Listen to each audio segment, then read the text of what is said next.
আপনারা সবাই জানেন যে আমি একটু কবিতা পড়তে বলতে ভালোবাসি, যে কারণে আজকেও আমি আমাদের বিশিষ্ট কবি আল মাহমুদের লেখা একটি কবিতার কিছু অংশ বেগম খালেদা জিয়া সম্পর্কে লেখা, সেটা আমি আপনাদেরকে একটু শোনাবো। কারণ আমার কাছে মনে হয়েছে এটা একটা অসাধারণ কবিতা, যা দেশনেত্রী সম্পর্কে সবচেয়ে ভালো কথা বলেছে।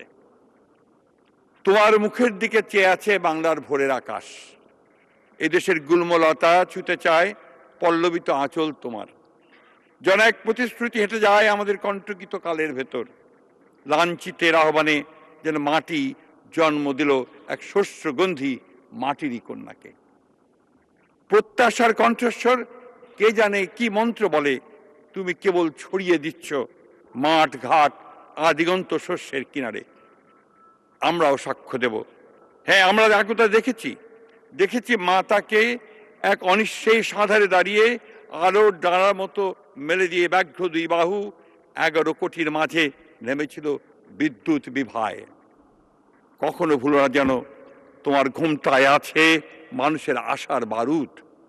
ভুলো না তোমার বাক্য প্রতীক্ষিত নিঃশ্বাস জাতির অবিচল পিঙ্গলাক্ষী হে মাতৃকা, মানুষের আশাকে জাগাও। তিনি জাগিয়ে তুলেছিলেন সেই আশা।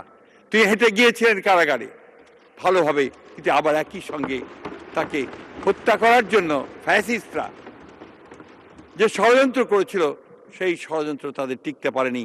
শেষ পর্যন্ত ছাত্র জনতার অভ্যুত্থানের মধ্য দিয়ে তিনি মুক্ত হয়েছিলেন, এবং সেদিনই তিনি জাতির সামনে তার সেই বিখ্যাত উক্তি তিনি করেছিলেন, সেই সমঝোতার কথা, যে প্রতিশোধ নয়, প্রতিহিংসা নয়, আসুন আমরা একটা ভালোবাসার দেশ গড়ে তুলি, কল্যাণের দেশ গড়ে তুলি, মানুষকে ভালোবাসার মধ্য দিয়ে আমরা নির্মাণ করি আমাদের নতুন বাংলাদেশ।